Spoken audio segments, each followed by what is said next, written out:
Yes. Okay. Hey, we're live. This is exciting. So, hi, I'm Ryan. I'm a host of the Rocky series, Going the Distance podcast. I'm in my garage. You can see behind me. I've got boxes, some lost DVDs there. Oh wait, I hear myself in the background because I forgot to close my YouTube page. There we go. Okay. So, how's it going, everybody? And then over here, I've got jackets and stuff. So, anyways, I'm in my garage because I have a lot of kids, and this is where I can be like quiet and cool and all that good stuff. Well, we're really excited today because today we have a guest, a special guest. Her name is Carmen Schober, and Carmen, say hello. Hello. Hello, Rocky fans. It's All me. right, So, Carmen, the reason why we're talking to Carmen, as I always say before I do any of these interviews, but maybe there's people that haven't seen this before. I'm a Rocky fanatic, and because of that, I go on YouTube, I go on Twitter, and I'm just searching for other like-minded Rocky fans and to see who would like to talk about Rocky and what Rocky's meant in their life. And I came across you, Carmen, through some sort of, I guess, probably hashtag or something on Twitter.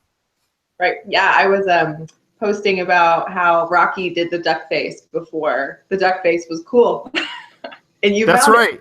That's right. I couldn't remember. I do a lot of talking with a lot of Rocky fans. So yeah, explain the duck face. Yeah, so I don't even know actually how it dawned on me. I look up a lot of Stallone pictures on Pinterest, and I think I started to see a pattern of, he already kind of has distinct lips, but he would like smush them out in all of his pictures. And so I was talking to someone about it, and I was like, yeah, did you know that I'm pretty sure Rocky did the duck face before that was even a thing? And they suggested that I put that on Twitter. They were like, oh, put that out there. People will like that. And then sure enough, that's probably one of my most liked tweets ever. that That's that idea. awesome. Yep. So Rocky with the duck face, I'd probably call him Ducky, Yeah, maybe. Ducky. Ducky. So do you mind telling us how? Well, first, where are you from? What's your address? What's your phone number? No, just kidding. Where, where are you from? And Yes. how old you are? Yeah. So I am originally from Indianapolis, but currently I live in Manhattan, Kansas, which is home to Kansas State University. Maybe people know that. I don't know. Our football team, we think they're a big deal. I don't know if they are in other places. And I'm 24. So Okay. I'll be 25 on Monday. Oh, well, happy future birthday. And if you're listening to this after Monday, belated birthday. Oh, thank you. The reason why, this is just a technical thing here. So, just how this Google Hangout works. If I'm talking, if you're talking, we only one voice gets through. Just FYI. So it's like a walkie-talkie. Yeah, I know. If I had more money, I'd get a proper soundboard. But That's okay. okay. I'm Um, good. So the reason why I asked how old you were was just to get some sort of, for me personally, because I'm old, I'm 41, and I just like to get some sort of references to, like, your journey of Rocky. So when you're 24, you have to keep in mind, like, 10 years ago, 11 years ago, Rocky Balboa came out, and so you would have been Yeah. only 13. Yeah. Yeah. And I'm trying to think. So yeah, the first time I ever watched the first Rocky, I was 10. So I was 10 years old when I watched the first Rocky, and I watched them all in pretty quick succession after that. Except I feel like I probably missed Rocky Balboa for a few years because, I would have it would have been happening in the future. Um, so I watched all of the other Rocky movies and then all of the Stallone movies I could find. And that was in the span of about 10 to 12, age 10 to 12. So that was kind of the beginning. I'm trying to even remember why I wanted to watch Rocky. I think my brother's always been a big Stallone fan. And he's 6 years older than I am. So I'm sure I wanted to be like cool and like watch whatever it was he was talking about. But I remember distinctly going to Blockbuster and like getting Rocky and going home and sitting in the basement and watching it by myself. And that was like the moment. The rest is history after that. Okay, wow. I was gonna ask. So you kind of got influence from your brother to watch Stallone like movies, Yeah. but wasn't your parents or anything like that, or? Yeah, not really. I think it's kind of funny that my mom let me at age 10. I mean, I guess Rocky's not. No, it's great. It's a great family film. Yeah. But yeah, no one else watched it with me at all. Like I was totally alone when I watched it, which was weird. I feel like I should have been at school. It was like a Tuesday or something. And I just remember when I was watching it, really the only interaction I had with my family was my mom would occasionally like poke her head in and like comment on how Stallone was hard to understand or something like that. But I was like, I love this. Get out. Well, Living my life. that's awesome. I like to hear that. See, I have a 10-year-old son, so he just started watching Rocky last weekend. Okay, wow. It's perfect. It's the time. And that was the age that you started, was 10. And we watched Rockies 1, 2, and 3 on the same weekend, and he's already now asking to watch Rocky 4 tonight after this interview. So I said, yes, we'll watch Rocky 4 tonight. Hey, that's awesome. We're gonna finish watching Creed after this interview. Good. Now, I had you prepare yourself for how do you rank the films? Yes. Okay, so I thought really hard about that, and I don't know, my answer might be controversial because it's complicated. So obviously Rocky 1 is the best. Like, I don't think that many people dispute that. But then I think after that it gets really shifty. I would keep Rocky 1 through 4 just intact and leave them the way they are and say that those, and not necessarily because I think like Rocky 4 is better than Rocky Balboa or better than Creed, but I think that you need them to like appreciate those other ones. So that's why I like to just leave them. Obviously Rocky 5, you have to like sort of just like move that one over for a minute and just save it for the last. So I'd probably say 1 through 4. Then I go back and forth between if I like Rocky Balboa more than Creed. Part of that is because my loyalty to Stallone. If you listen to the way Stallone talks about Rocky Balboa, you can tell that he really loves that movie, and that movie was very much like a turning point in his career. And so I like want to like that one more than Creed. But I don't know. I think Creed might be a better movie. So 1 through 4, Creed, Rocky Balboa, Rocky 5, I think. Oh, that's awesome. You know what? Your logic was very sound. It's hard. I have a hard every time I hear people's picks for these for the sequences. I rarely disagree with them because one, it's your personal preference, number one, and you're talking about the fact that you love Rocky. So hey, it's old golden, right? And it's poor Rocky 5, eh? Poor Rocky 5. It's always at the bottom. Yeah, that was a weird time. I don't know. Well, and even Stallone talks about how that was just a weird thing. Like, what happened? The opening scene of that movie is like his nude silhouette. Like, that's pretty weird. Like what was going on? That's all. I know. I saw that movie. I was 15. I saw it in the theaters. Wow. Yeah, I've seen Rocky 3, 4. 3 on. I saw in the theaters. Rocky's 3, 4, 5, 6 to Creed. I saw in the theaters. Original runs. Wow, I'm jealous. Well, that's what you get for being old. So, do you like Rocky 5? okay, Rocky 5? Rocky 5 belongs at the bottom. Oh. But it's it's funny. I have seen it a lot. I was actually just talking to my oldest son as we're doing the dishes today, and we always talk as we're doing dishes, and we're talking about Rocky as we I end up doing a lot, and I mentioned that that Rocky 5, though it's the least favorite amongst the films amongst most people, there's so much good in it. That's what makes it so frustrating. That it's actually there was a great movie in there somewhere, and it just didn't get done. Right.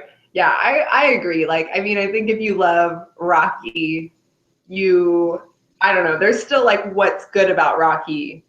His character is still there. There's interesting things happening in their family. So yeah, I get what you're saying. It's conflicted. My dislike for it is conflicted. Well, the scene, and I've said this a million times for my poor listeners who've listened to me more than once. The scene when Rocky talks to Mickey in the ring, that's probably one of the most touching scenes in the whole franchise. That's true. That is a really good moment. And I also like when there's this moment too, and it's small. It's not as meaningful and powerful as that one, but it's when he's talking to his son. It's after, he's neglected him, and, he's putting all of his attention on Tommy Gunn. And he basically like said something along the lines of like, yo, I like really love you. But it's just this little moment, and it sounds exactly like Rocky, and it sounds like exactly the way he would talk to his son. I don't know. That was a moment that I'm like, this movie is okay. I can still like this. Hey, you got a friend on YouTube on our live chat saying hi to you. Cynthia Naughton says hi. That's awesome. Hi, Cynthia. Do you want to? Who is she to you? What, you could give her a shout out. Yes, Cynthia is a new friend that I've made through my business, MillionTo1 Club. We recently kind of networked together through, I'll give another shout out, through The Fellow, which is a co-working space here in Manhattan. So she hangs out there, I hang out there. We talk about our business ideas, and she's awesome. She's supporting me, so. Okay, good for her. Well, we'll get to that. We'll get to that. Did you hear one of my treatments to how I think Rocky V should have ended? I don't think so. Okay. Again, I repeat myself, but I always figured, my brother and I, we've talked about this. Like, how much do we repeat ourselves? How much don't we? Because we never know, which episode people listen to, right? But I always said that Rocky V was actually, in many ways, could have been one of the best films of the franchise if three things happened, or one or two, three things have happened. Number one, if Stallone and or the Rocky character didn't go like back to handicap mode again. I don't know how to say it. Like he became, you know what I mean by that?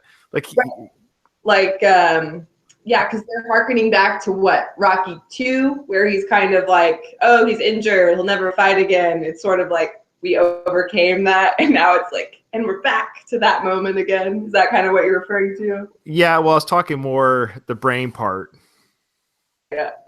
He was like, kind of punchy and slow, but he overdid it. I don't know if that was just maybe Stallone forgetting his own character and how he used to be. Like Rocky was a little bit punchy, and he was a little bit, but he kind of went, especially that scene where he was talking to his son on the bed with the drawing of the naked French teacher.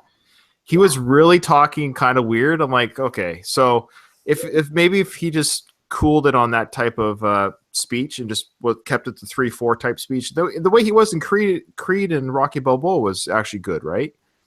Yeah. Oh yeah. We were just watching Creed, and yeah, I mean, it's really good acting. It's like Rocky, but it's Rocky at age, 60, whatever, and it's convincing. It sounds like him, but it sounds also like a mature version of him. Like, right. I think he talks really well. Yeah, 5 is definitely is different. It hits a different note. Yeah. Almost everywhere.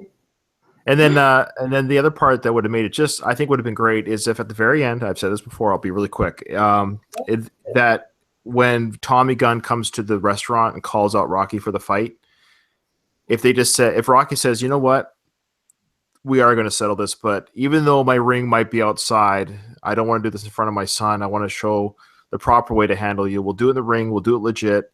And all my winnings will go towards the town, for the people, charity. So he'll still keep his poverty, so to speak, but he'll give all the money to charity. So he won't be doing it for the money. He'll put Tommy in his place. He'll rebuild his relationship with his son, and the money goes into the community.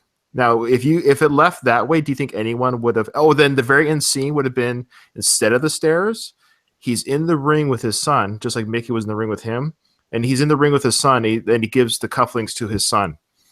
Oh, that's very nice. Yeah, I think it would definitely feel much more in sync with the other ones. That sounds more like the Rocky, because he's always like the good-natured hero. Like, that's kind of what it comes down to. And that one ends in such a weird, like, I'm gonna punch you in the streets kind of way. So yeah. I agree. And when I saw that movie in the theater as a 15-year-old, and like I love action movies. I loved Rambo's. I love all the Tango and Cash and Demolition Man. I love all that stuff. But to see Rocky be down and dirty and fight in the streets. It was almost like it kind of felt the goodness of Rocky kind of felt cheapened a little bit. Yeah, that's definitely true.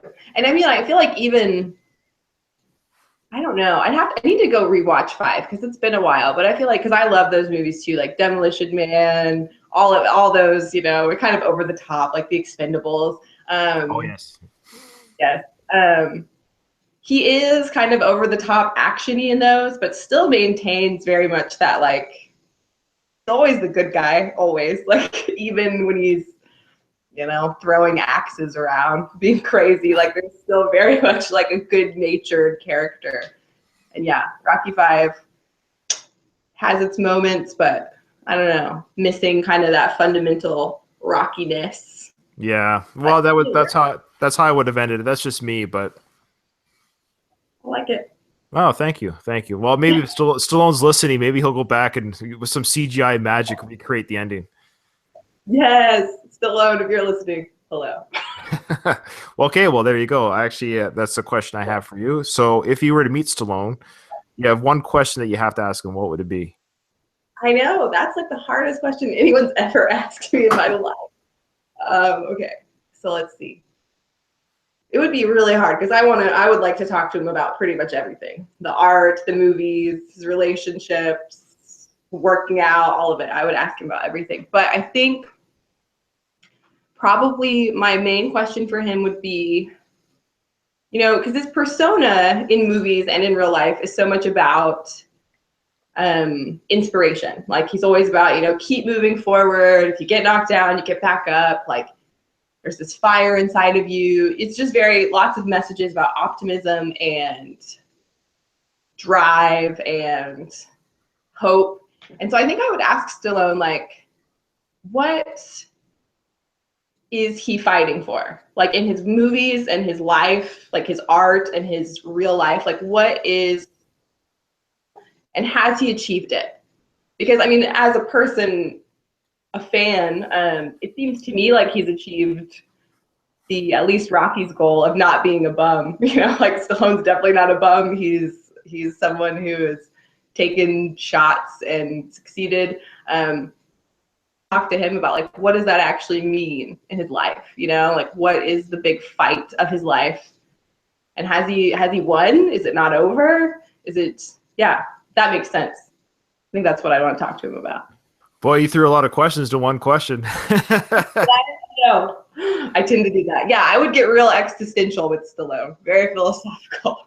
Well, if I ever do meet him, those are all great questions, by the way. I would, after I dried the tears and they picked me off the floor. Same.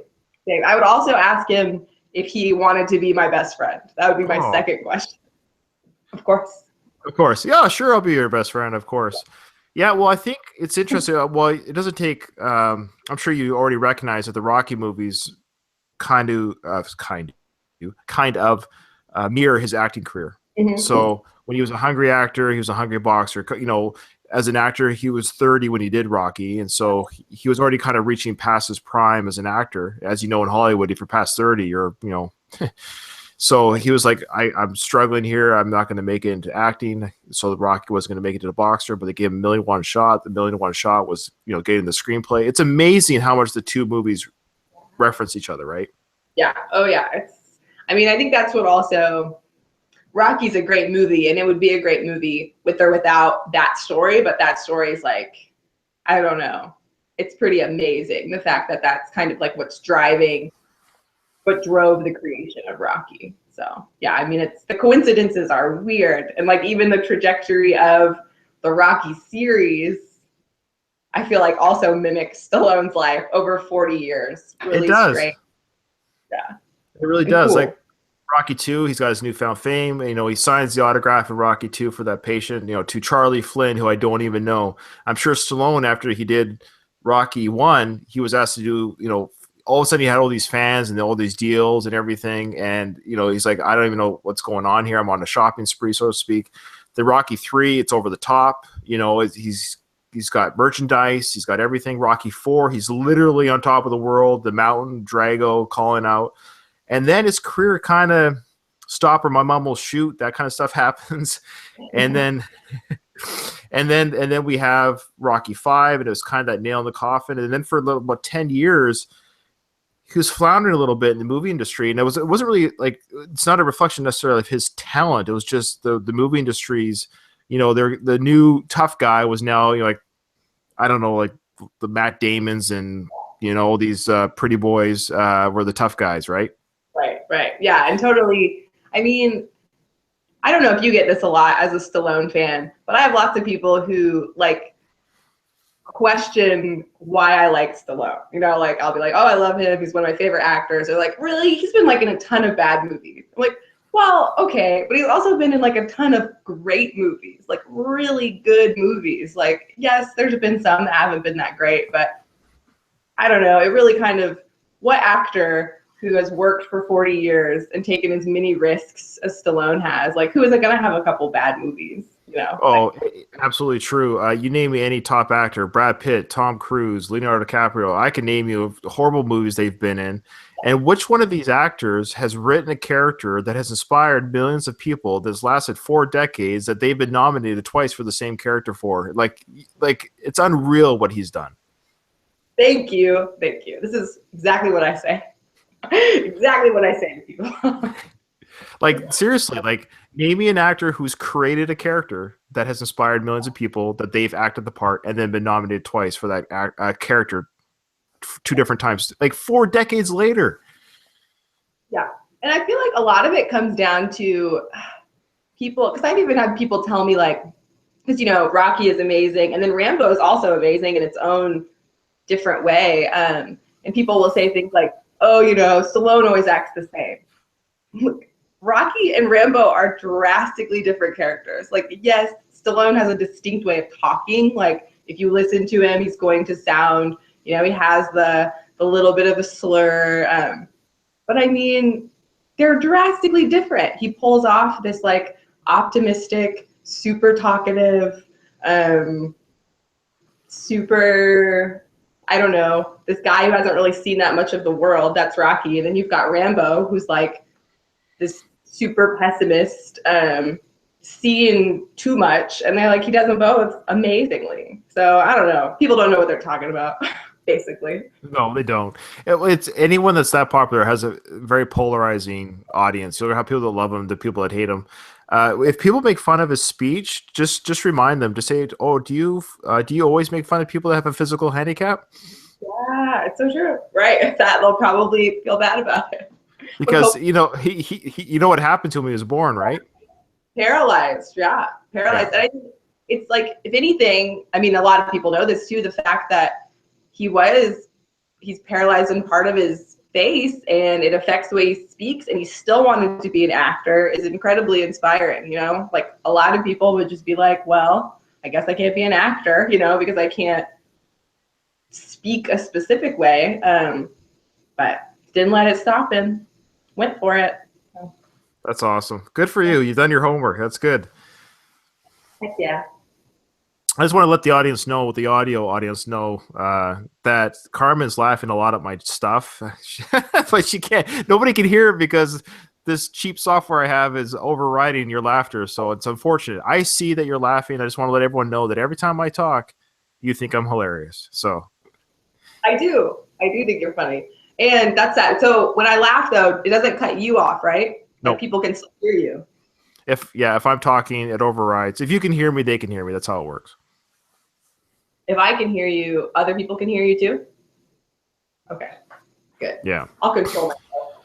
I know. I wish I had the, I've read somewhere about the soundboards for these things, and, like the professionals like Joe Rogan and Adam Carolla and all these guys, but they have producers and, they don't even have to do anything. They just show up in their seat, and I edit my own shows and everything, right? So how did you start doing this? It's probably in one of your podcasts, but I've only been able to go back so far. So how did you kind of get into the Rocky podcast? It's okay. Yeah, it's okay that you asked. We have like 30 odd episodes in right now, so that's 30 hours of listening, right? So I understand if you haven't caught up yet, but they're all available on our site from 1 on. And how it'll start is my brother Ruben. Again, I'm sorry he can't be here right now. In fact, actually, I should send him an invite. Stand by real quick. Okay. He said he might be able to join us. He's traveling, but he said he might be able to join us mid-conversation. So let me just put the invite out and then 1 second. There he is. Invite. If he pops in, he pops in. So just be aware he might. He's traveling right now, so I don't know if he'll be able to jump in. Anyways, so he was doing a podcast about health and stuff, and I'm a big podcast listener. And then he did his own little podcast. It's called the Always Hungry podcast. We refer to it sometimes in this podcast. It's kind of an ongoing joke we have. He'll plug his podcast on my podcast. It's kind of like an ongoing joke we have. It's fun for the listeners. But it's on hold right now because he's just busy with work and this podcast. But so I was like, oh, how do you do that? That sounds like a lot of fun. And because it's something I would like to do. And I'm like, well, what am I going to talk about? You know, I don't know what I would talk about. There's so many there's just thousands and thousands of podcasts, and that's great that everyone can kind of just do it. And just, if you get a listener, great. If you don't, you don't.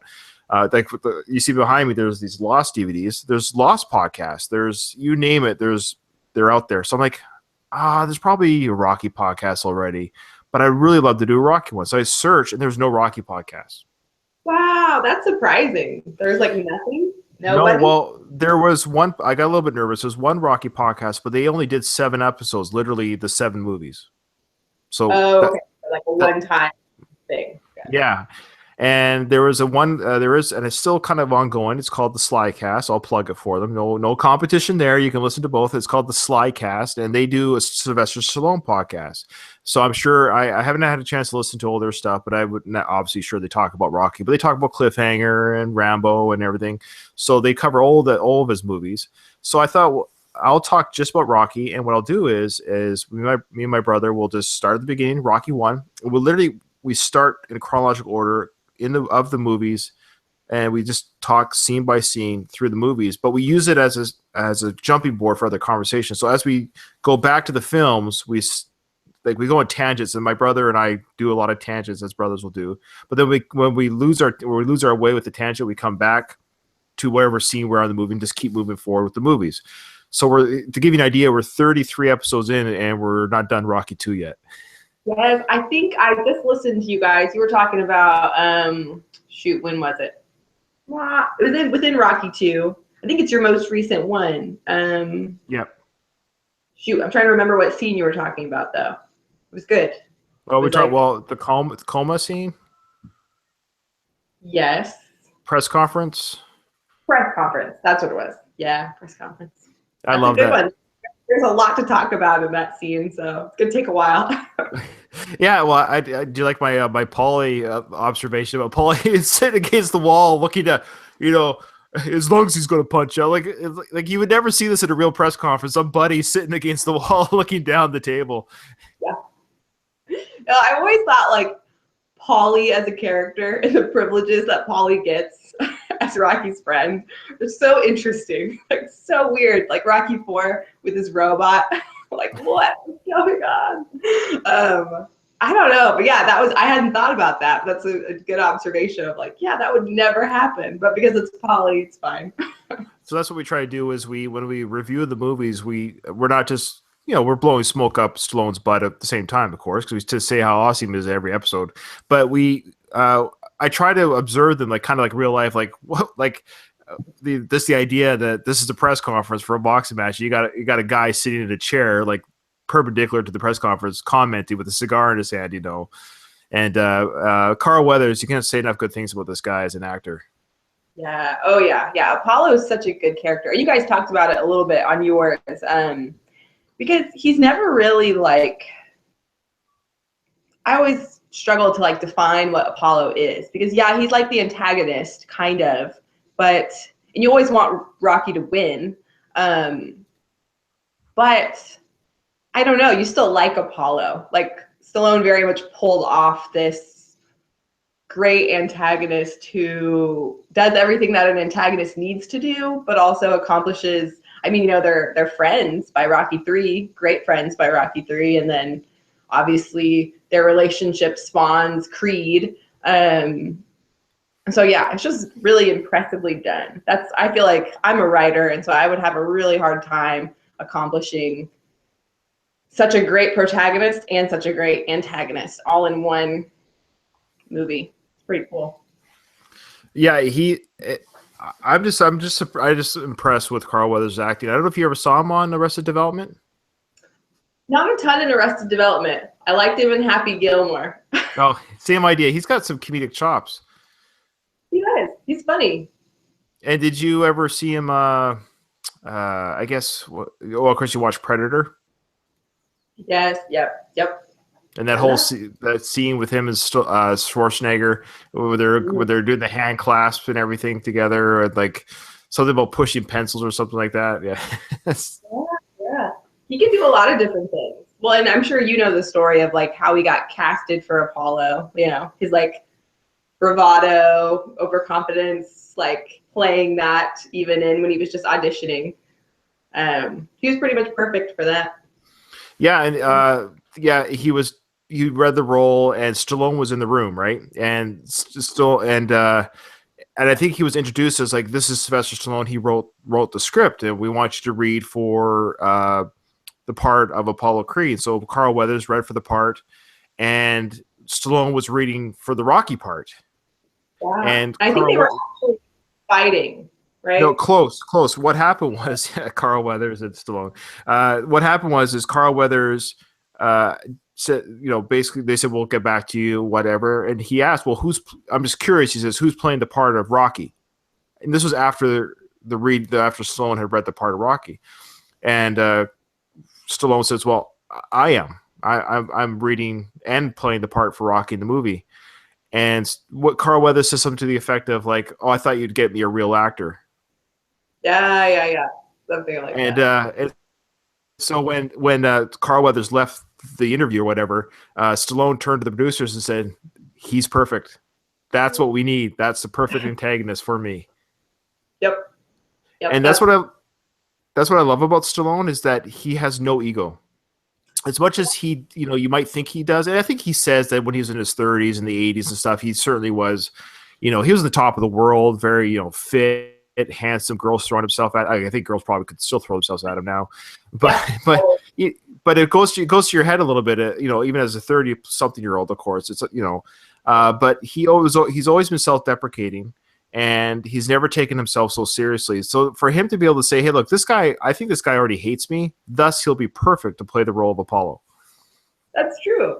Yeah. And yeah, now that you say that, that's a good point, because I've never thought of Stallone as egotistical, maybe like vain, but I think there's a difference. I think if your career is built on your body, like to some degree, you have to, that's super important to you, and it has to be. But yeah, all of his characters, and even how it seems like it plays out in one theme in his career is trying to bring in people who don't traditionally act and give them the opportunities to act and try different things. And so I think that shows a lot of, openness, like a lot of just joy in the act of creating films, in that it doesn't have to be, the most famous. You don't have to feed into his ego. He kind of, just very, like you said, not about the ego.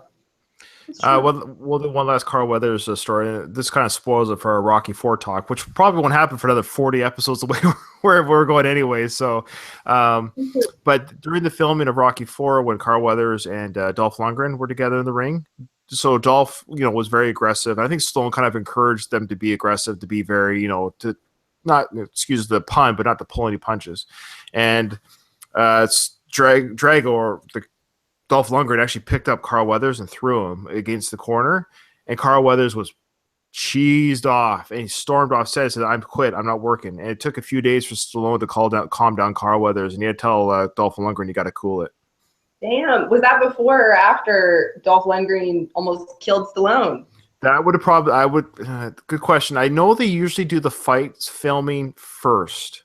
Okay. So they probably maybe did the Carl Weathers Dolph Lundgren fight first, and then they filmed. Yeah, Stallone usually does. The reason why he does the boxing parts first, I think, is because his body's in such good shape.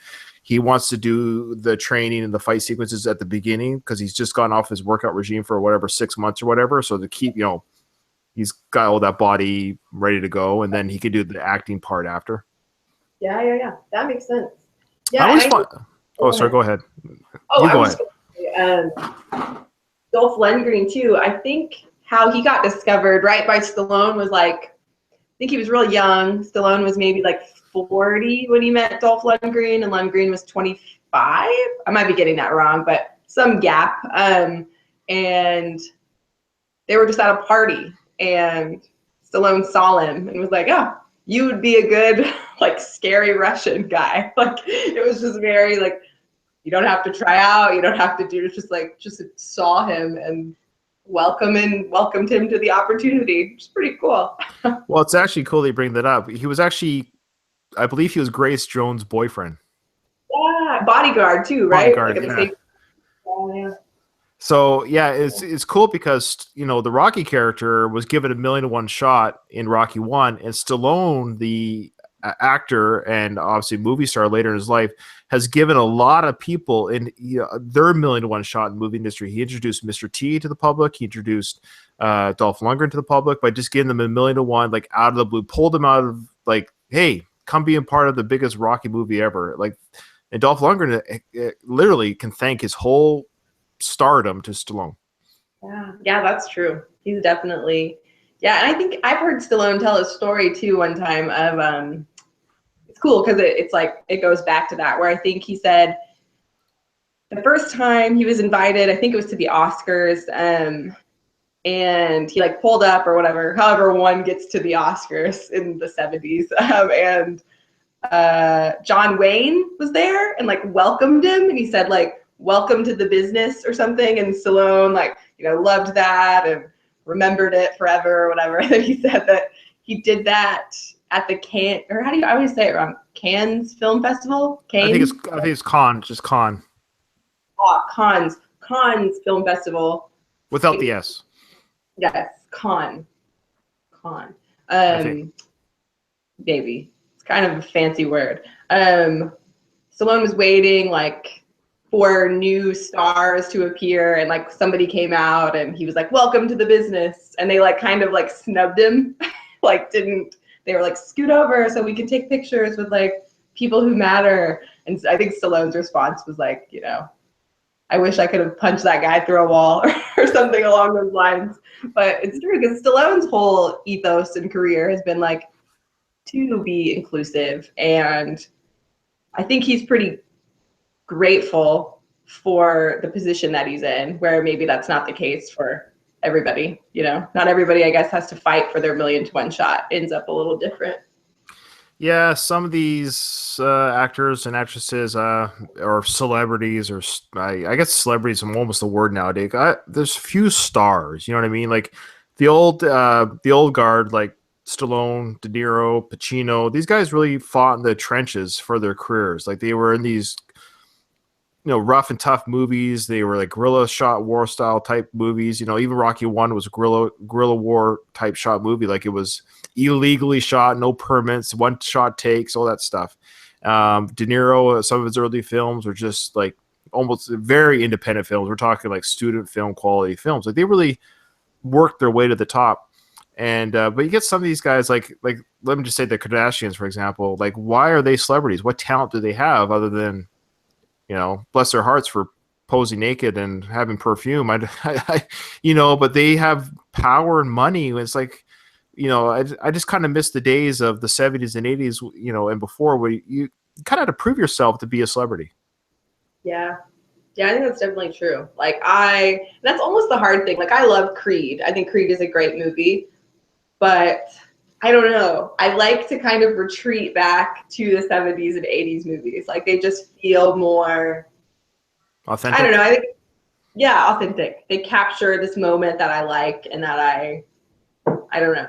I don't necessarily like being dragged into the modern world where Rocky's old and like things are different. I like that time. So. Well, just like Apollo said to Rocky at the end of Rocky 3, it's too bad we gotta get old, Stallion. Yes. Ding ding. All right, so now I think it's a good time to talk about what Rocky means to you professionally. Yeah. So Rocky means a lot to me professionally, especially as of late. So last February, so about a year ago, I came up with the idea for essentially, I didn't know what it was going to be at the time, but some kind of resource to help people achieve their goals. The reason I came up with that is because I was at a position in my life where I just kind of started my first ever 8 to 5 adulting kind of job after being an adjunct instructor at Kansas State University. And I loved teaching and mentoring, but I hated kind of waking up and going to work from 8 to 5 and coming home and like just kind of the monotony of like, this is going to be my life if I don't make some kind of conscious effort to change it. And so I thought about what are the things that I love. I love teaching, I love mentoring, I love writing. And so I had all these different ideas of goals that I had, but I was like, I don't know how I'm going to achieve these. So I sort of set out in the hopes of figuring out how do these super high achieving people do what they do. With Stallone kind of being an inspiration and Rocky being an inspiration. I have in my office the poster, and it's followed me everywhere I've went my whole life, where it says, you know, his life was a 1,000,000-to-1 shot. And so I think probably always in the back of my mind, that's been this little like running idea that for to make big things happen, I mean, you have to take big risks, and there's big possibility of failing, but also big possibility for success. So the MillionTo1 Club evolved from this kind of workbook into an actual class. And now we actually facilitate lots of different class options for 6-week options, online options, and we provide support to people as they work on their goals. And it can be any kind of goal. It could be financial goals, relationship goals, fitness goals, career goals. But the magic of it is just focused time to work on whatever it is that's important to you, and then support of a group as you work through it. Okay, so I didn't know too much about it. I wanted to hear it from you for the first time, like live, so I could respond to it live. I got the gist of it from your Facebook. So I have questions then. So if let's say my goal might be just to you said any goals, right? Pretty much any goal. So let's say my goal is to lose 10 pounds. Okay. Your goal is to lose 10 pounds. So what we would start with, and we wouldn't even actually start with your goal. First, we'd start with what do you really, really, really want out of life? So we start with like dreams. So, and really I look to Rocky in how I sort of pace out how we do 1,000,000-to-1. So Rocky's a guy that had a vision for his life, right? But he's come up against all these obstacles, and he's kind of a bum now in the beginning of Rocky 1. But he gets this shot, and so he gets the shot, he's got to take it, and he makes a plan. And I kind of treat the training montage as the plan, you know, like, got to do these things to achieve my goal. And then the support, you know, is Mick, is Adrian, is Paulie. He's got these people that believe in him and rally behind him. So in your case, if you want to lose 10 pounds, first we'd get to like, what's the more exciting vision behind that? Like, why do you want to lose 10 pounds? Like, why is it important that you be in shape? What's that going to do for your life? How does that sort of fit into your bigger vision for, you know, because I mean, everybody wants to lose 10 pounds. That's not really like compelling. So you kind of have to dig a little bit deeper into like, do you want to be like really hot? Is that like the underlying thing? Do you want to, you know? I'm already there, so we don't have to worry about that. No, I'm just kidding. Just kidding. Like, I'm good. But once we've got sort of the inspiration behind the goal, then you name the goal, which is good. You're specific. You want to lose 10 pounds. You have to attach a deadline. So you'd work through that. And then in the course, the next part is action plans. So you actually get to sit in a group with other people and talk about, this is my plan to lose 10 pounds. This is what I'm going to do. And you get to do that independently within 1,000,000-to-1 first, but then we bring in other people to offer, like, you know, what's worked for them? What resources do they know of? Who do they know that could help you with this? Sort of communal problem solving. And then from there, the last phase of 1,000,000-to-1 is even after you leave the course, you have a goal buddy. So or a goal coach. You have someone who knows what your goal is, knows what the deadline is, and is going to check in with you casually about every 2 weeks. And you do the same for them. Wow. Yeah. Okay. So I like it. I really like it. So it's like you have your own personal mentor / cheerleading group behind you. Basically, it really is. I tell people this about MillionTo1. It is, and it works. Like, we've had 40 people go through it, and everyone reports significant progress on at least one or more goals. Some people on goals that previously they'd never been able to make progress on. But there's nothing super magical about it. Most people know what they need to do. Like, most people, when it comes to a goal, they know, if I want to lose weight, I need to change my diet. I need to change some habits. But what we do is really give them structure to how they're going to work through this. And then, like you said, you have this group behind you that cares about your goal, which makes your goal more exciting, which makes you more motivated, which makes the end result that much better, that you have all these people that also were invested in your goal too. And Cynthia just said that she just got the workbook and she loves it. What's the workbook? Nice. Oh yeah, the workbook. I think I have one. Here it is. I wrote this. Nice.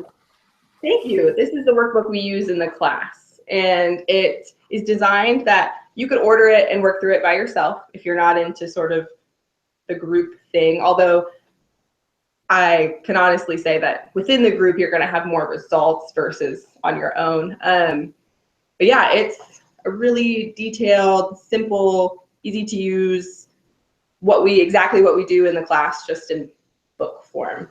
And it's really, we've got a little shout out to Creed on here. Got your life is a MillionTo1 shot. Designed to be inspiring and make you want to work in it. That's awesome. So you created that book yourself? I did. So I wrote the content. I need to shout out to Lacey Brummer, who designed it. She's amazing. So she made it look beautiful. Okay. And what's your did you draw from your educational background? Is this all just from your heart and head, or what did you use? What training did you use? Good question. So it's kind of a mix of different things. So yeah, I was in academia for 5 years, so lots of background with researching things and writing. This is the culmination of research done by what I would call like goal experts. So you've got like your Michael Hyatts, your Henriette Clausens, your Lou Holtz types, people who research goals, how they work in other people, and also speak from their personal experience. It's also from being a teacher of college students for 5 years, because you kind of see what works and what doesn't. Like, one major inspiration for MillionTo1 is just that I worked so often with students who had so much potential and vision, but weren't really sure how they could accomplish what they wanted to accomplish. And there were lots of resources available to them, but almost in a way that's kind of overwhelming or very expensive. And MillionTo1, I think, fills the gap of, this is simple, this isn't going to cost you a lot of money. At the very least, you're going to learn strategies for more effective goal setting. At the very most, you're going to walk away with 3 goals crushed in the span of 4 or 6 weeks. Okay, well, yeah, that's you know what, that's really cool. I know you don't want to say too much because it's a program you have to like subscribe to and start at the beginning, right? So say again for everyone. I'll give you a second to say where they can find you on Facebook, where they can find you on Twitter, and where they can find you online. Okay, so online you can find us at www.millionto1club.com, and the spelling is MillionTo1 club.com.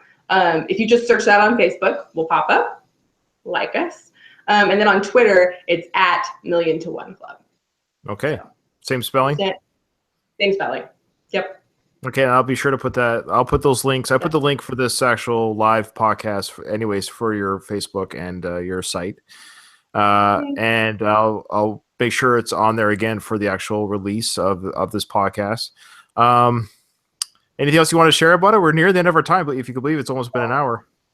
Wow. Okay, let me think. No, thank you for letting me come talk about this.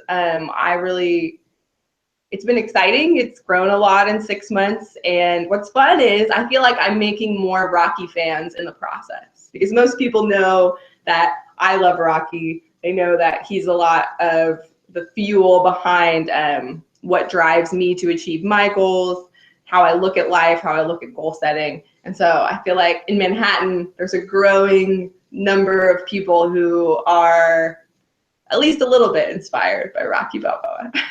That's awesome. Well, yeah, make sure when they come to your MillionTo1 Club, you tell them how much you love Rocky, and then tell them about this podcast, and then the world just keeps on giving. Yes. Oh, and one thing I should say, I have an online class. So I would love to fill that with Canadian Rocky lovers. So if they hear this, they want to do this online, that exists. So yeah, I should have asked that. Is it just American and Canadian, or anyone around the world, or? I think anyone around the world could do it. I mean, we use Google Hangout, so as long as Google Hangout works, then you can be in the class. That's awesome. Now, is your boyfriend or husband, does he like Rocky? Yes, my husband, he likes Rocky. He a lot of people ask him, like, who's his Rocky, because I love Rocky, so they want to know, like, who's his person, and he doesn't really have one. He says he doesn't have one. Probably be Terry Hatcher, which I think is hilarious, because in Tango and Cash, they're brother and sister. So he's very supportive of my Rocky love and has his own love for Rocky. It's not as strong as mine, but it's there. It's like my spouse, Becky. She loves that I love Rocky, and she watched the series with me. She's not gone back to them. She'll kind of watch them when I watch them with the kids, and she's supportive of the podcast. So I don't push it, Right. Same. I tell people, it's like, I love Rocky. I think you should love Rocky, but you don't have to. Okay. That's right. And if you don't like Rocky, put it this way, anyone that doesn't like Rocky, they're usually not very nice people. But I didn't say that. Shh. Yeah, it's true. It's like people who don't like pets. Like, I don't know. I don't know about that. I hate things that make me feel good. I want things that make me feel bad. Yeah. Right. Like, it's like, I don't love inspiring awesomeness. Okay. Okay, cool. That's cool. No worries.